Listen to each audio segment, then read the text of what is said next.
Hello and welcome to another episode of Sports Talk with G. Today we have a very special guest, my good friend Chuck. He is a product manager, but he is in reality a sports expert, and That's right. he's here to give us some smoking hot takes. So why don't you introduce yourself a little bit? Smoking hot, much more than just a product manager, maybe the smartest friend you have in terms of sports go. And I'm here to educate you. Hopefully it goes well and that everyone enjoys this. But yeah, career spanning investment management, product management, and tech. Love the Niners, love the Warriors, which, Govan and I can feud about Warriors versus Kings. Definitely don't like the Kings. Love all golf. Giants, baseball boring, but I guess I like the Giants. Yeah. And St. Mary's basketball, UCLA sports, pretty much anything. So yeah, happy to be here. Yeah, and we basically debate sports all day long via text or chatting or in person. So we thought, why not bring it to the YouTube and podcast world and just let our takes shine in the world. So we are both diehard 49ers fans. So we're going to start with Chuck's reactions to the 49ers Eagles. I already gave you mine in detail the last episode. If you haven't, check it out. But Chuck, yeah, I just wanted to start off. What was your main takeaways from the 49ers Eagles? So I'm going to stick away. I think you cover the Niners enough. Let's just stick to the Eagles side. I mean, one word, fraudulent, just absolutely fraudulent in all areas. Maybe the worst 10-1 team ever. And I know that sounds a bit harsh, but if you look at kind of obviously the way they played, like, do you have eyes, Govan? Because clearly, I don't know if we can swear on this podcast, but got the shit kicked out of them is what I'd say there. But no, I think before the game, they had a plus 60, plus 61 point differential, which is maybe top 5 worst of all time for a winning record team over 8 wins. And then, I mean, I'm no mathematician, but if you lose by 20 plus, that's going to get even worse. So yeah, just it was an embarrassment, which I was expecting. I took the Niners -3. Don't always win, but definitely won that one and felt comfortable. How much money you make on that? Dude, I can't, can't Yeah. tell you that. All right, he has a big wallet, so he goes big. See, I got my buddy Jared. Jared, shout out. Hall of Fame cornerback. Hall of Fame. Our friend Jared is in the high school Hall of Fame. He's my de facto bookie. He knows all my bet winnings and losings, but no, in all seriousness, I mean, I think we all know the stats, right? Eagles were had won 6 one-score games. That cute stat about we're down at halftime 4 times in a row. Like, how did that go for you, Nick, against the Niners? That go well for you, Nick? Yeah, like I've always absolutely. seen Eagles fans whining about like the number of games they played in a certain number of days. It's like, Oh my God. give me a break. I outlined their weaknesses very clearly in previous episodes. Their linebackers and secondary is trash. Deebo was very clear, and he kept repeating how trash Bradbury was. And the Niners backed up the trash talk. The defensive line for the Eagles starting out, I thought they were crushing the O line, but the O line stepped up for the Niners. Oh yeah. Brock is just he's a machine. So he's like even if the pass rush is there, he's getting it out quick enough, and like the linebackers are sorry. They're just sorry for the Eagles. So It's funny, like even with Lane Johnson getting a false start every play. I mean, I somehow know it's still not called. I don't get it's it. not called. So yeah, I guess whatever. We're homers. I get it. You have a Niners background. I like the Niners, but literally jumps off half a second early, and like no shit if you can block Bosa if you're early every single play. To me, disappointing was I thought Hurts didn't look good. I thought he was holding the ball way too long. He was taking some sack, like some of the sacks were like 10 seconds, it felt like. And he just wasn't getting the ball. He wasn't running much, which was kind of it was weird. He just doesn't look the same as last year to me. He doesn't look like the superstar that was there last year, who I took very high in our fantasy draft. I mean, he does get those 1 yard brotherly shove touchdowns, which helps, but he I doesn't mean, look the same. back to my word fraudulent. Just have a play where you push your quarterback's ass as hard as you can into the end zone. That's your play. No, but back to your Jalen Hurts thing. So is it just me, or literally it looks like sometimes he stands and waits to get sacked. So obviously the Niners are holding the edge and then purposely not running downfield, but some of those plays are terrible. He runs back 12 yards and just stands there and kind of like crouches down and just waits to get sacked. I've never seen anything like that. I think the Niners did a good job running QB spy with Warner as well. So a couple times he tried to run, he got his head taken off, concussion protocol. Just a beatdown in every way. Even with Big Dom getting our linebacker kicked. Big Dom? What's your take on Big Dom? I thought, first of all, why was Dre Greenlaw ejected? First of all, the penalty was kind of like iffy in the first place. Devontae Smith was in the field of play. It wasn't like some egregious penalty. Fine, the penalty, but like Big Dom coming in and the referees afterwards were saying it was called right because you can't call a penalty on the Eagles for a non like coaching or player. So like penalty on Greenlaw, he's kicked out. Big Dom can get kicked out. My question is, what's stopping every team from hiring goons to just like this every game instigate? Why don't we instigate any player like Chris Jones? If we played the Chiefs in the Super Bowl, just get Chris Jones kicked out. Just get Hall of Famer Jared to just be on the sidelines. Yeah. Dude, get our buddy Hall of Famer Jared. Have him, he's not as big as Big Dom, but he's Big J. I don't know. I mean, number one, it wasn't a penalty. Literally, he starts tackling him a yard inbounds. He slams him down. Philadelphia's gonna cry, whatever. Devontae Smith is tiny.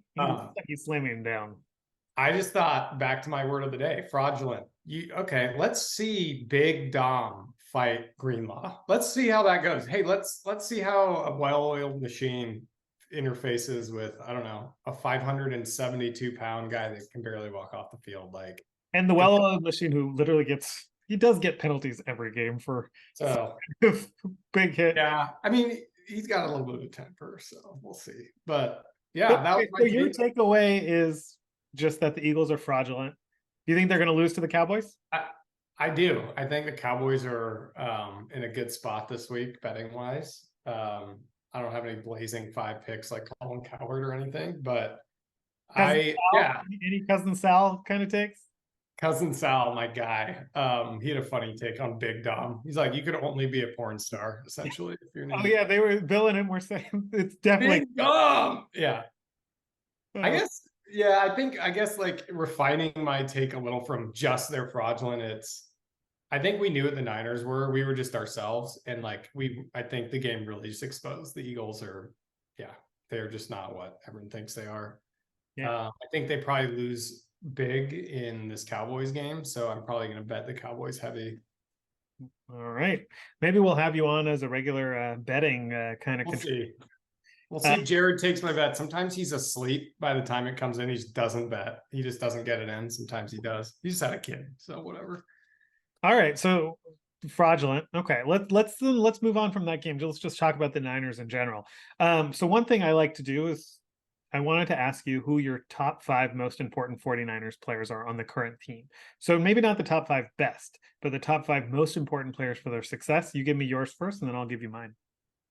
All right. I think number 1 to me is, I would say not debatable. I'm going with Big Trent, number 1. I think objectively speaking, it's one of the few things where we've done a little bit of an A/B test, as we call it in product management and tech. We've seen us play with him. We've seen us play without him. Guess what? We lose without him. We win with him. Chuck has a Coursera course on product management. You can check. Yeah. Do your Coursera course on A/B testing? That's what the data says, right? So obviously, like, we all know the stats. Top 3 in PFF every year. Mm-hmm. Absolutely destroys people in the run game, block game. But how about you? Wait, you gave 1. I thought we were going like back and forth. I'll go. Okay. So number 1, Trent Williams. Number 2 is CMC. Yep. You can make an argument he's 1. I mean, he's unreal, like MVP candidate. He's not going to win because the quarterback always wins MVP, obviously. But I'd go, Trent, CMC. I'd actually put our boy Big BCB, Big Cock Brock, right, at 3. I'm sure we can have 10 minutes on him, so I won't talk too much about him, but the Brock hatred's hilarious to me. People obviously don't watch the games. We have, Shout out you know, Steve Ruiz from The Ringer, who seems Steve Ruiz, no basically clue about anything. He's down deep in this, and he's just digging a deeper hole. he's a complete moron. I hope that of the 47 listens you get to this, he listens. He basically promised to stop covering the NFL if we win the Super Bowl with Brock. It's everybody's dream.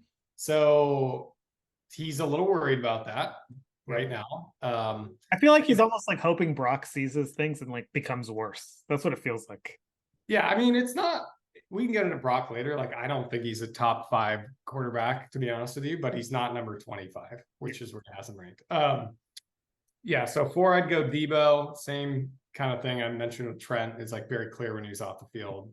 We're limited. Like Ayuk obviously is an amazing receiver, about another 1,000-yard season, but when it was just him with not much distraction, he wasn't as effective. And then number 5, I have Ayuk, but you could have a number of players here, right?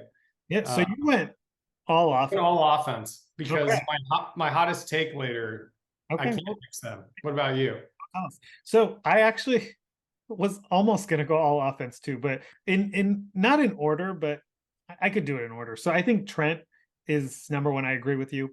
I saw a stat he hasn't led a sack since like week 15 of last year, which I believe. When he's in, their offensive line's great. When he's not in, it's kind of a disaster, as you saw with their 3-game losing streak with him out. I mean, he changes the offense, and like if you just watch him play, the Niners win when they just run left. It's not like a complicated. They started last against the Eagles with some idiotic game plan, and then they just decided to run left, and they did great because him and Banks, by the way, underrated in the league, but he's good too. And he was also out. I think people forget Banks was also hurt. So like we get Williams back. Williams is just the main knock on Williams is every year he misses a few games without question. We just got to hope in the playoffs. Remember, he was not his full self. We got to make sure he's healthy. So I got Trent. Number 2, I got Brock.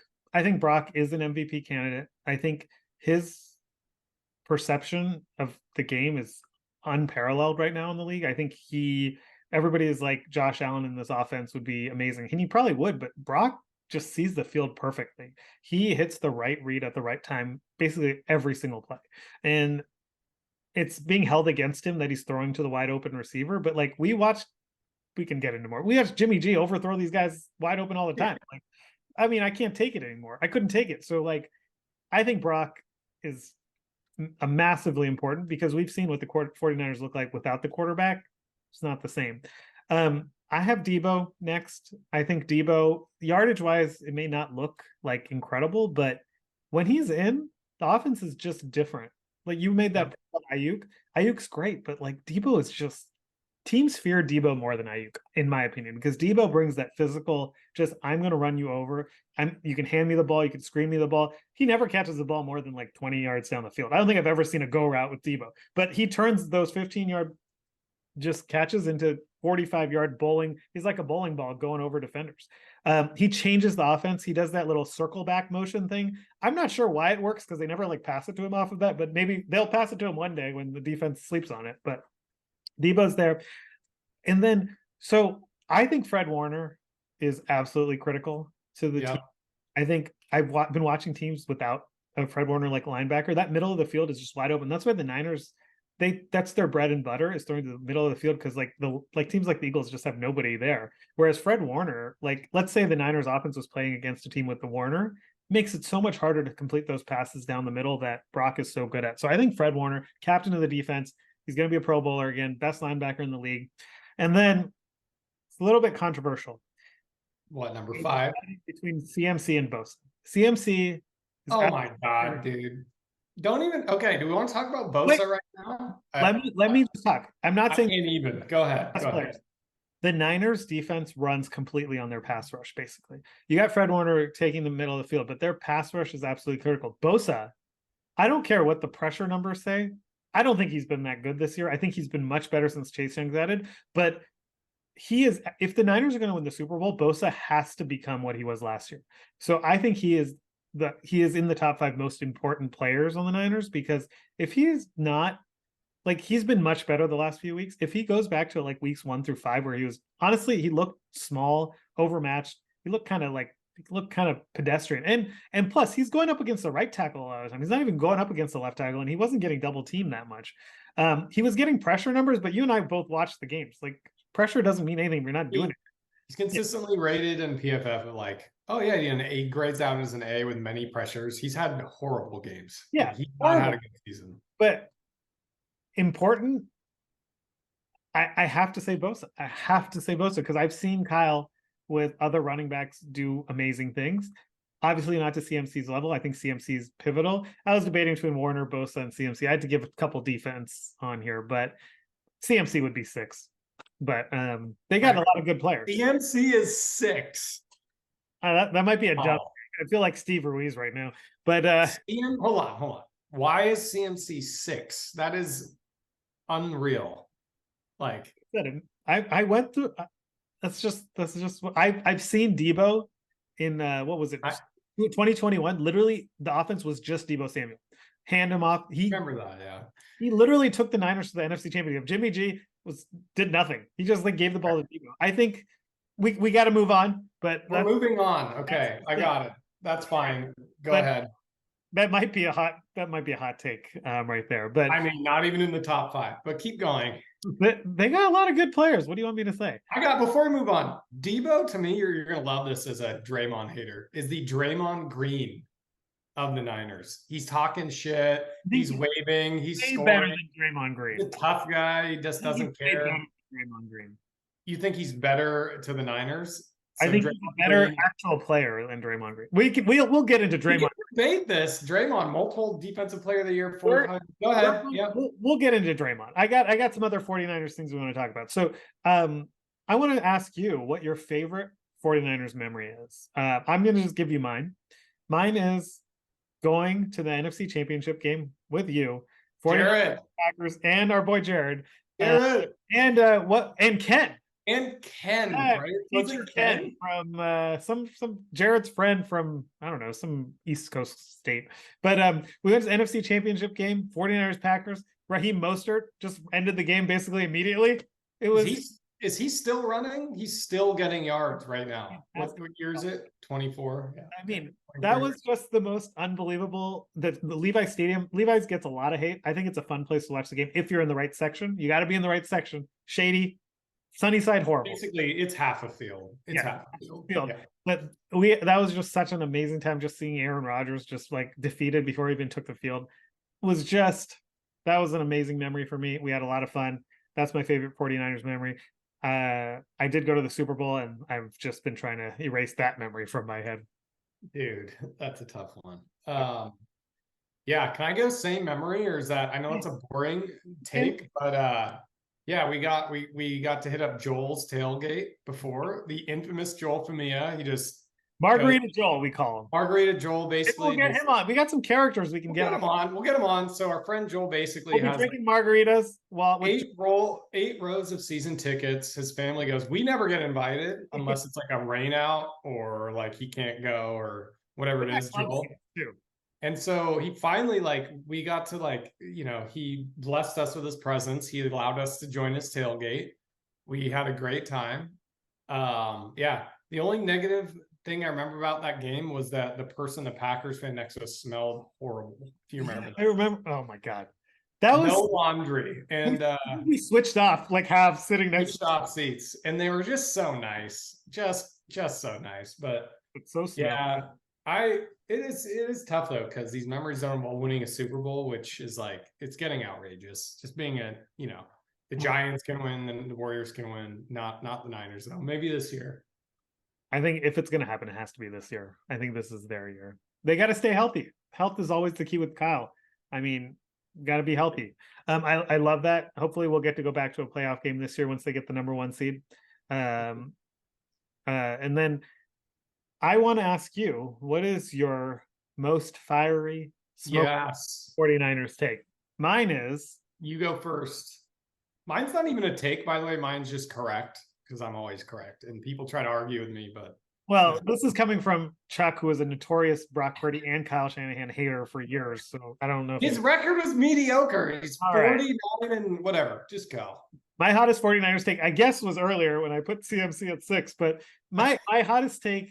I don't know if it's that hot of a take, but I think Brandon Ayuk is actually a much better wide receiver than Deebo, but Deebo is way more important to the 49ers. I kind of already explained why, but I think Deebo, the Niners without Ayuk would be fine because Kyle can scheme up guys. I mean, Ayuk gets people wide open because his route running is just unparalleled, but like there's something about Deebo that just changes the game. When Deebo's on, the game is different. The defenders are scared of him. He runs over people. He sets that tone for the 49ers. He's their enforcer kind of on offense, and not through dirty plays, just by being stronger, faster, and having more desire. He and Trent walk out with the boombox. Yeah, Draymond and Trent. They missed they missed Deebo tremendously when he was out. I mean, you can see the offense just pick right back up. I mean, there's a lot of factors to it, but that's kind of my hot take. It's not that hot of a take. So your take is that, say it one more time, that Ayuk is a better receiver, but Deebo is a far more important player. Yeah. Do you think that Ayuk is a bona fide number one receiver? I think Ayuk, I don't have it off the top of my head. I was looking at some stats, like he creates the most like open yardage, like of anybody, and like he for the number of targets he has, the yards is obscene. So if he was on an offense that actually like emphasized the number one receiver, I think he'd be 1,500 yards. I think he just gets so wide open. If he was on an offense like getting 10 targets a game, like Tyreek Hill or something like that, I think he would dominate. But Kyle is just not going to play like that. It's just not going to happen. I mean, Ayuk's getting 20 million a year at least. Niners are under the cap. It's an easy conversation. Another year over 1,000 yards. His hands are incredible. Yeah. I guess I got one other hot take. The Niners. I would call that take like a microwave, like low take. Like it's lukewarm. Like go ahead. Oh, this is also, I guess, not really that. You have a sizzling? Like, are we going to Sizzler or are we just? My hot take, I get one of my takes was earlier. I thought Bosa was horrible at the start of the year. But I guess the other hot take, it's not really a hot take either, but I think the Niners should never draft in the third round ever again. Ever, yeah. Except for Fred Warner. It's just trash. Second and third rounds have been Deebo, Fred Warner, trash. They are great in the later rounds. They should just trade for. They should never draft a running back. Did you see they released Ty Davis Price, another third round pick? I did see that. Just trade third round picks for running backs. What do you think of the mood swinger pick? Moody? Oh God. Yeah, we call him the mood swinger. Don't get me started on Jake. Zero. I know he's made a lot of moonshot Moody, bro. Moonshot Moody. Perform under pressure. That's my main fear for the future. Like we had Robbie Gold. We were just like assumed like game winning drives, whatever it's in. But we'll have to see. All right, let's get yours. All right. Mine's not even, I mean, again, like you're gonna think it's a hot take, but I'm actually just right. So by far, honestly, I don't even think it's that debatable. MVP of the defense this year, Charvarius Mooney Ward. All right. Tell me why. My hot take. He has been the most impactful defensive player for the Niners. Not even close. Never gets talked about. This is a guy that gets hated on. He signed that big contract, 3 for $40, I believe it was. Yep. People gave him shit all last year. If you look at this year, I think he leads the league in pass breakups with 19. Okay. Actually, I know that's the case. Opponents sort of QBR pass rating against him's under 80. You can watch it. So look at him cover DK Metcalf, AJ Brown. These breakups aren't even just in the middle of the field. On the first 2 drives of the Eagles game, I think he saved a touchdown essentially on his own. Additionally, so like let's take that 19 in terms of pass breakups, right? If we extend that out through the rest of the season, that would be around 25, 26, which is top 5 of all time for a corner. This guy never gets talked about. It's all about Bosa and how he doesn't eat carbs and he gets 1-2 sacks every 4 games. Yeah, it's a good game somehow. But this guy's out there on an island. He's lost Hufanga. They're just leaving him with the best receivers and he's playing well. So to me, let me ask you one thing about Ward. So my guy, Ward, he's good against those bigger receivers. He struggles against the shifty guys. So like a Tyreek Hill type. I mean, everybody struggles. He struggles against Tyreek Hill. I mean, come on. But you know what I'm saying though. Like he's really good against kind of those big big-bodied receivers because he's a big guy, like he bodies them up. But he gets a lot of penalties against the guys who are quicker. Gets a lot of holding penalties. I'll also say I've seen at least 3 penalties this year when Shanahan comes up to me, he's like, "That's good fucking coverage," and it's just an NFL tic tac bullshit. But dude, you're covering Tyreek Hill. Like, if he puts a double move on you, you're gonna hold him. Also, like, and you got to hold him, otherwise you're going to give up a touchdown. But I agree. I think last year he actually was a problem. I'm speaking just this year. Yeah, I'd say you could make a case he's the MVP of the Niners defense. It's him or Warner. I don't think Bosa's in the mix. Yeah, so that's my sizzling take. All right. I like it. I think that's enough 49ers talk for today. We'll be back. Chuck will be back, regular guest. I'll be back. Talking 49ers as we go through the season. But as is typical on this show, after our main topic, we go through like five like hit points that kind of are interesting for us. We're gonna start. Me and Chuck have a rivalry here, but Warriors Kings. I'm a Kings fan, born and raised in Sacramento. He's a Warriors fan from the Bay Area. Give me your take on the Warriors Kings.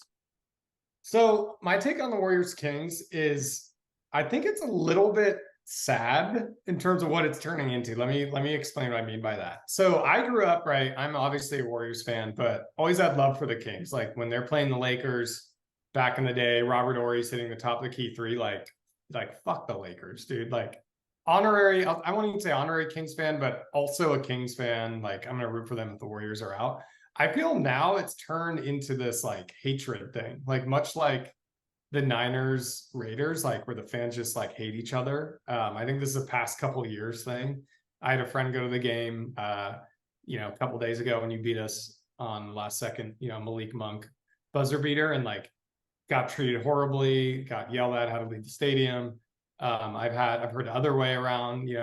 Kings fans obviously hate Draymond, but got into basically fights at Chase Center. So I think it's sad that it's turning into that when we kind of should be celebrating it.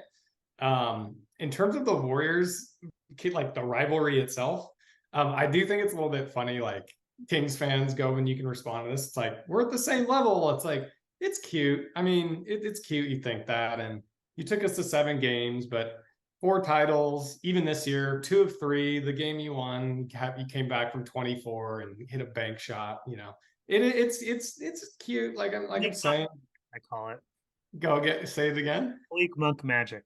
Yeah, Malik Monk magic. So not really a rivalry. I think Draymond really pisses Kings fans off. So, but yeah, I think it's fun. I think it should be more fun than this hate-filled thing. I will say the Kings are on the rise next 5 years. Like, I think the Warriors are pretty much done in their run. I think, what are you expecting? You run a motion offense. Your guys are 35 years old. They literally can't run in circles the whole time. They need someone else to step up or make a trade, or we're just gonna coast into mediocrity. So anyway, that's my take. Go ahead, Goodman. I think the Kings just hate Draymond. Kings fans just hate Draymond. Draymond is just an instigator, and I think he's unhinged this year. This year especially, like seems like he's like going off the wagon. He's protecting his teammate with the chokehold for 25 seconds. Rudy Gobert, who was we don't need to get into that too much, but like, I mean, the Warriors own the Kings. The Kings finally won a game, like after coming back from 20, whatever you said. But like the Kings should have won the series last year. The Warriors just have that experience. They hit the big shots. The Kings have, so like, let's go line up Fox and Curry. Curry's better, but Fox is awesome, rising. But then Clay is trash. Clay's done. Clay is done. And Kevin Huerter, like some days he's good, some days I don't know why he's on the floor. Then we got Red Rocket, the Rocket. Okay. And we got Keegan Murray versus Andrew Wiggins. Oh God, Keegan's second year. He's not shooting as well this year, but he's pretty dope. His defense has become really good. But then we got Harrison Barnes. Barnes is so bad. I was at that game, Kings Warriors. He had that wide open shot for the 3. We would have won the series most likely if he made that, but he missed it because everybody knew he was going to miss it. I think the Warriors ecstatic. So happy when he shot that. That happened in 2015 finals. He missed 100 corner threes. So and then Sabonis, like 2000, I think it was 16. The more I watch Halliburton, the more I'm like, Sabonis, that we should have gotten so much more for Halliburton than just Sabonis. I like Sabonis. He's a good offensive player, but defensive limitations just kill him. Sabonis is soft like Charmin. That I guy don't think is. what Draymond just stomped the life out of him, and he Sabonis is not one thing. Sabonis is not is he's not soft. He's a tough. when are the Oscars with that face he made? And oh my god, dude, See just that I also think there's a little bit of big brother, little brother. Like the Bay Area is considered the big brother to Sacramento. Like, although honestly, you get nice houses in Sacramento, nice land, nice schools. Um, I think it's just like one of those things where Kings fans, unfortunately, we're jealous of the Warriors right now. The Warriors have been on a run, but it's we'll see how it goes. I think Fox is becoming an MVP caliber candidate. But all right, next thing I want to talk about NBA play-in tournament. Give me your take. I like it. I didn't think I'd like it. I think it adds some to the games, like watching KD and LeBron last night. I would watch that game anyway, but there seemed to be a little bit extra in there. KD's limping around. He sprained his ankle. He's hitting shots. I don't think he stays Lakers in with a little help from the refs too. the refs. Yeah, of course. Yeah. But yeah, I think KD doesn't stay in that game. It's a normal regular season game. So there's another added element, and I think it's fun. Yeah, I think it's fun. I think the regular season for the NBA was becoming like less and less people were watching. I think it was just like people were just sitting out. There's no like intensity now. Like people want to go to Vegas. Kings were devastated that they didn't win that game. Um, I think it's a lot of fun. I can't wait for games for the Vegas games tomorrow and then the finals. I just don't real quick. I know we only have 5 minutes left of the the free Zoom or whatever. But real quick, like, what does an in-season tournament title mean? Like, I just hope people aren't like, well, we won the in-season $500,000 per player. No one cares though. Like, come on. I mean, $500,000. I'll take it. No, of course, yeah, of course. But I just don't want it to be like equitable or like it's not good. Nobody's going to say it's the same as the finals, but I think the players are competitive about it because it's like they've been looking for something like this. To up the ante because I think people are just bored of the NBA regular season. Too long. Should be like games. I think Bill Simmons has like some like where he calculated the optimal number of games or something like that. But I think 60 something games is max. Like it's too much. 81 games is just too much. Next thing, NFL MVP race. Here's what I'm going to say, and I want to get your take. Since 2006, LaDainian Tomlinson won MVP. 2012, Adrian Peterson won the MVP. Since 2006, every other year it's gone to a quarterback. So these are the stats for you. Brock Purdy, 3,185 yards, 70.2% completion percentage, 23 touchdowns, 6 interceptions. Jalen Hurts, 2,995 yards, 19 touchdowns, 10 interceptions, 430 yards rushing. And then Dak, 34 yards, 26 touchdowns, 6 interceptions. And then we got Tyreek Hill, 1,481 yards, 12 touchdowns. Then you also got Christian McCaffrey, over 1,000 yards rushing, obviously in your top 5 of the most important 49ers. Who you got for the MVP? I mean, I think you got to give it to Purdy. I think let's look at all the major statistical categories. I don't need to repeat them, but it's yards per attempt, completion percentage, quarterback rating. Okay, let's say there's a tiebreaker, him and Dak. Literally, we kicked the shit out of them when we played them. And so there's that. I thought it was all his supporting cast. I thought Purdy. Yeah, right. I'm sure it is. Yeah.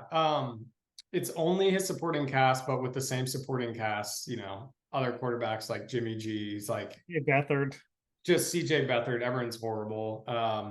So that argument doesn't make sense. I also love the argument. It's like, well, he when he's behind, he doesn't play that well. It's like the sample size is like 5 passes from when he's been behind. So this is the dumbest thing when Stephen A or Colin Cowherd. It's like his completion set. It's like, dude, N of 5 for your sample size. Like you cannot make any determination based on he also, that. Wears his hat backwards. So according to Cowherd, that's a Cowherd thing. Yeah, hat backwards. Yeah, he's not ever going to get the love, but I mean, dominates in every category. Team's the best team. Yeah, I think it should go to Purdy. I mean, I think the MVP shouldn't be like this, but it is a QB award. It's a quarterback. It's a quarterback. And I think Brock Purdy is he may not be the most overall number 1 quarterback in the league, but he is playing the best in my opinion. His team is awesome, and he has the stats to back it up. It's not like He's not like performing excellently. So and people always hold the yards after catch against him, but there was some stat where he has very similar percentage of his yards after catch as everybody else. So Yeah, so his yards after catch are actually less than half his total yards. I read that stat you're talking about. It's like 48% of his yards or yards after catch, even after the Eagles game, which was, I think, yeah, 200 yak yards. So same as Mahomes, same as the other major quarterbacks. And what gets me about Purdy is he throws an interception and all of a sudden he's horrible. It's like, do people watch Josh Allen play? Do I mean, people watch Patrick Mahomes? They Josh throw Allen literally lost the bad, Eagles game.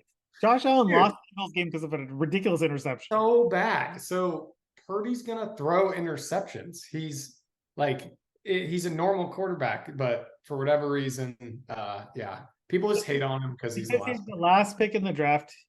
I always make this argument. If he was picked where Trey Lance was, there would be no question he's the MVP. But because he was the last pick in the draft, everybody's trying to find reasons to justify why he was the last pick in the draft. People aren't pivoting to the current take. They're sticking with their old evaluations that he's just like he's the last pick in the draft. There must have been a reason he was the last pick in the draft, so he can't deserve the MVP. All right, for topic number 4, let's talk a little UCLA sports. Both Chuck and I went to UCLA for business school. Went to a lot of UCLA basketball games, but Chuck is notoriously low on knowledge on the football programs. I wanted to get his I take. mean, I wouldn't call it low on no. I am knowledgeable without trying, is what I would say. Go ahead. So I want your take on Chip Kelly. Audience knows my take on Chip. I think he sucks. I think he's a Yeah. horrendous offensive coach. I hated him on the Niners. I hate him on the Bruins. Everybody's leaving the program. He lost his defensive coordinator to USC. I think zero effort, literally zero effort into game planning, recruiting. He cares more about like hydration status than actually calling good plays or recruiting high school athletes who are good and worthy of a UCLA scholarship. He doesn't have a scholarship kicker. Their kicking game is, I think he's just You terrible. don't sounds like you like him. Sounds like you love him. Nobody should be supporting UCLA football while Chip Kelly's the coach. Okay. So it's pretty clear where you're at. Yeah. So completely disagree. I think we need to understand that. I mean, and I went there, so I can say it's like nobody cares about UCLA football. Just so you know, Goman. The stadium being Let's start with that. Away in traffic. Yeah, so let's start with that. We are not a top 5 program that can hire any coach. So if you look at Chip Kelly's, let's say, pedigree as a coach overall, you know, I think he's 80-40 or something the last time I looked overall. But at UCLA, he's got a 500 record. But yeah, when I look at the past, I don't know his exact record the past couple seasons, but they're winning records. So he took over. We sucked for 2 years. Last 3 years we've had, he's well above 500. We've beaten USC, I don't know, 2 or 3 times. So he's beating USC. He's got a, well over 500 record. I'm looking right here. They're 7-5 last year, 9-4 the year before. He's got quarterback Dorian Thompson-Robinson. Okay. But what are you expecting? Like, we aren't going to get just a top 10 coach. Those are going to the SEC, ACC. So I think it's about on par for what UCLA can do, is my point. Is that something UCLA should settle for? No. UCLA, I mean, I agree with that. If you want the argument to be, let's make it a football school, but the reality is right now we're a basketball school, right? We need a campus close stadium. Like we went to football games. It would take a whole day to go to a game. Like basketball is king at UCLA. It always will be. But I just think settling for mediocrity with Chip Kelly is just, I don't know. I think it's not mediocrity. It's 8-4, 9-4, 7-5. Killed mediocrity is defined as like being middle of the pack, and he's middle of the pack. I mean, okay, but let's move on. All right, go ahead. We'll keep more takes. But the last topic for today, Chuck and I are both big golfers. He's really grown his game. His handicap is coming down every month. 13 and a half. Say it. 13 and a half. Most of his drives go 50 yards right, but we'll talk about that. But recovery shots. He's got a good chipping game. I wanted to ask you, what is your favorite golf course you've ever played on? Dude, it has to be the Cliffs Mountain course in Palm Springs that we played. Yeah. I took a 7 on the par 3 when there's an island green in the middle of a cliff when you're obviously teeing off down a hill, but Other than that, I think I broke 90, 89 That was a on good the mountain course. that. And that was when I was in the 14. So the drive straightened out a little, nice and easy swing. But no, it was unbelievable. We got there at, I don't know, 6 in the morning and froze to death. But as it thawed, yeah, the sun and then kind of the red rocks and just everything. I'd love to play there again. How about you? Um, Pacific Dunes and Bandon Dunes. I think that's one of the best courses in the world. We're gonna do a Bandon Dunes trip in a couple years. They've added some courses since I've last played, but that's a must for any golf fan. You got to go to Bandon Dunes. You got to stay there. You got to just live the life of golf for a few days. We had great weather when we went. I've Yeah. seen videos of people like 50-mile-an-hour winds. That wouldn't be so fun, but it's part of the experience. So Pacific Dunes for me. What are Uh, you at? Handicap 8? Something like that? I unfortunately injured right now, so not golfing, but No, but generally, generally I'm an 8. it's So pretty good. I'm if I coming for you. if I I'm could coming for you. if I could chip and putt, but that's what everybody says, I think. If they could chip and putt. Yeah. And then what I like to do, Chuck, is close out the show with a little recommendation. So restaurant, TV show, podcast, some recommendation from you. I want a San Francisco restaurant recommendation. What's your Oh favorite? my God. Hold on. I don't know. Damn, dude. Put me on the spot. San Francisco restaurant. We got to give our listeners places to Does go. it have to be like, okay. I'm gonna go with it's such an easy one that everyone's been to. I can't do it. I was gonna say Joe's of Westlake in North Beach, which I really like. But everyone knows that. But yeah, I'll go with that. It's solid. Sometimes I go to Joe's, original Joe's in Westlakes, and I guess original Joe's at San Francisco's in North Beach. But love that environment. Eat at the bar, get a drink if you drink. I don't drink, but if you did, get sloshed. Yeah. All right. Original Joe's, great answer. It's a San Francisco classic. Something for everything. That wraps up today's show. Chuck is going to be a regular recurring guest on this show. He's going to continue providing his hot takes. Pound the Cowboys. Cowboys. Cowboys over the. That's his takeaway. First, his takeaways from the show: Eagles are fraudulent, and pound the Cowboys in the betting network. With that, we're going to sign off for today. We'll be back on Monday with our reactions to 49ers Seahawks. Thanks, Govan. Had a good time, man. All right, thanks.